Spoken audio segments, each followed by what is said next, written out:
Hey everyone, welcome back to our channel, where we bring English to life through the power of stories. Today, we're starting a special series on one of the greatest entertainers of all time, Michael Jackson. This is a journey through his incredible life, from his childhood dreams to the unforgettable mark he left on the world. So, you won't miss a thing. Michael Joseph Jackson was born on August 29th, 1958, in a small town called Gary, Indiana, in the United States. He was the eighth child in a large family with 9 kids. His parents were Joseph, or Joe, Jackson and Catherine Jackson. Joe worked in a steel mill, which was hard physical work, and he also played guitar.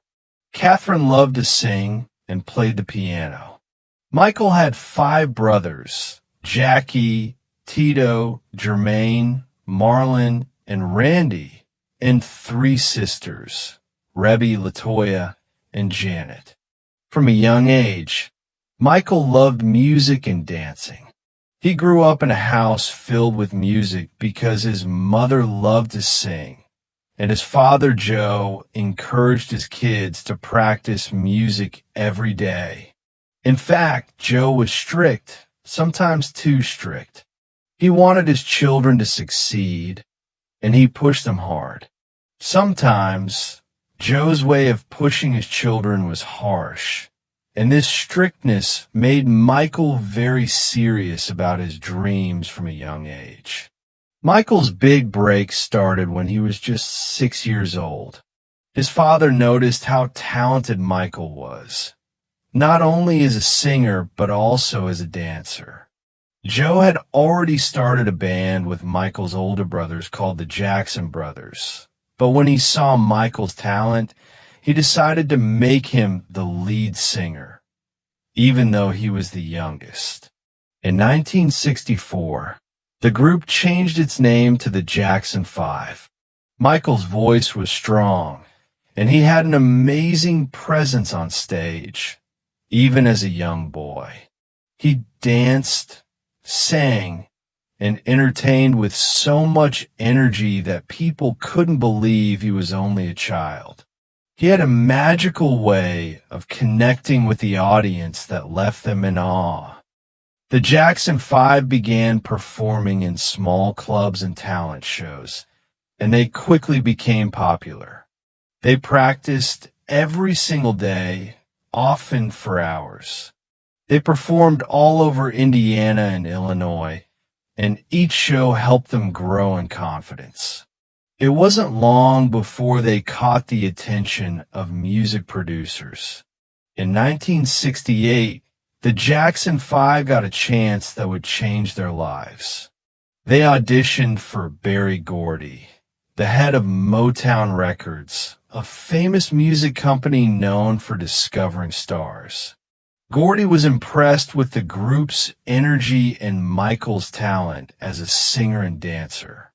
Soon, the Jackson 5 signed a contract with Motown Records, and their lives would never be the same.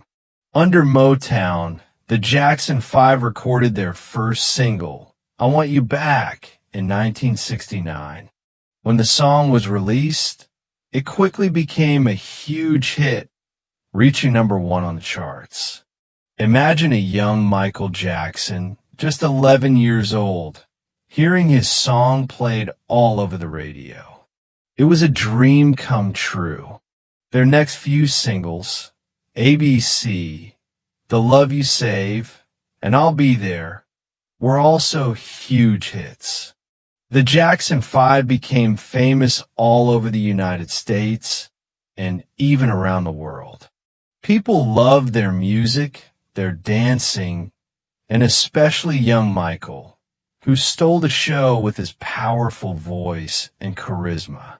Even though Michael was now a big star, life wasn't always easy. Fame came with a lot of challenges.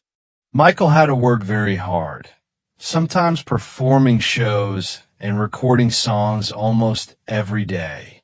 He didn't have a normal childhood, as he couldn't go to school like other kids or play with friends. Instead, he was always practicing, performing, or traveling with his family. He also felt a lot of pressure. His father, Joe, wanted the Jackson 5 to stay successful, so he pushed them to always be the best. This pressure made Michael very serious, even though he was so young.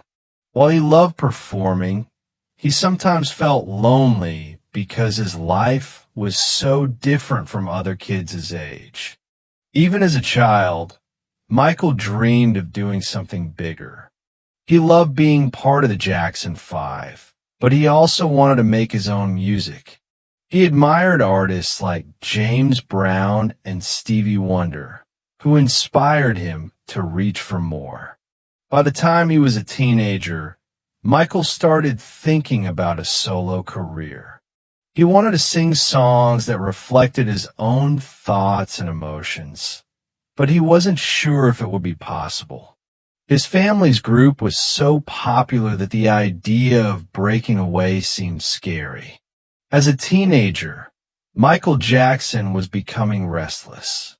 He loved the Jackson 5, but he knew he wanted to make music that was truly his own. In 1971, at only 13, Michael released his first solo single, Gotta Be There. This was his first step into a solo career, and it showed everyone that Michael was more than just the young lead singer of the Jackson 5. He was a star in his own right. In 1979, Michael released an album called Off the Wall, a huge moment for him as a solo artist. The album was a mix of pop, disco, and funk, and it became an instant success. Songs like Don't Stop, Till You Get Enough, and Rock With You reached the top of the chart, and Michael's popularity skyrocketed. This was also the beginning of Michael working with producer Quincy Jones, who would become a big part of his success. But Michael wanted more. He wanted to make music that would break boundaries and change pop culture forever. In 1982, he released Thriller, the album that would make him a global superstar and earn him the title King of Pop. Thriller became the best-selling album of all time, with hits like Billie Jean, Beat It, and of course, Thriller. The Thriller music video was groundbreaking. It was more than just a video. It was a short movie with incredible dance moves, makeup, and special effects.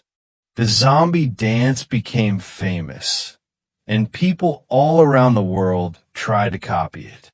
In 1983, Michael performed his famous moonwalk dance move for the first time during a performance of Billie Jean on a TV special called Motown 25. Yesterday, Today, Forever. The moonwalk became one of Michael's signature moves, and it left the audience in awe. This was when Michael's style started to take shape. He wore one glove, sparkly jackets, white socks with black shoes, and a fedora hat. His style became as iconic as his music, and fans everywhere wanted to dress like him. As Michael's fame grew, people noticed that his appearance was changing. He had a skin condition called vitiligo, which caused his skin to lose its color in patches. This led to speculation and rumors, with some people saying he was bleaching his skin. To manage his vitiligo, Michael used makeup to even out his skin tone, which sometimes made him look paler. He also underwent plastic surgeries, such as nose jobs, because he was very sick. Later in 2002, Michael had a third child, Prince Michael Jackson II, also known as Blanket, through a surrogate mother. Michael was very protective of his children and tried to give them a loving, private life despite the constant media attention. In the 2000s, Michael faced serious challenges. He was accused of inappropriate behavior, which led to a highly publicized court case. He went through a long and stressful trial, but was eventually found not guilty on all charges in 2005. This period was difficult for Michael, as the negative media coverage took a toll on his mental health. He felt deeply hurt and betrayed, and he became more reclusive, choosing to stay away from the public eye. Despite these struggles, Michael remained passionate about music. He announced a comeback tour in 2009 called This Is It, which was set to be a series of 50 concerts in London. Fans were thrilled and eagerly awaited his return to the stage. Michael spent months rehearsing, working hard to make the show unforgettable. On June 25th, 2009, the world received shocking news. Michael Jackson had died at the age of 50. He had suffered a cardiac arrest at his home in Los Angeles. The cause of his death was later found to be an overdose of a powerful sedative, which his doctor had prescribed. Michael's death stunned fans, friends, and family around the world. People couldn't believe that the king of pop was gone. Millions of fans mourned his death, and tributes poured in from every corner of the globe. Michael's family held a memorial service on July 7th, 2009, at the Staples Center in Los Angeles. Many celebrities and close friends paid their respects, and his daughter Paris gave a heartfelt speech, saying, "Daddy has been the best father you could ever imagine." Even after his death, Michael Jackson's influence on music, dance, and pop culture continues to be felt around the world. His songs are timeless, his dance moves are still admired and copied, and he is remembered as one of the greatest performers in history. Michael's life was filled with triumphs and challenges, love and loneliness. But through it all, he remained dedicated to his art. Michael Jackson's story is one of talent, dedication, and an everlasting impact on the world of music. He wasn't just an entertainer. He was a visionary who changed what music and dance could be. His life reminds us that even the greatest stars can face darkness, but they still shine bright in our memories. Michael Jackson will forever be remembered as the king of pop, a title that captures the incredible mark he left on our hearts.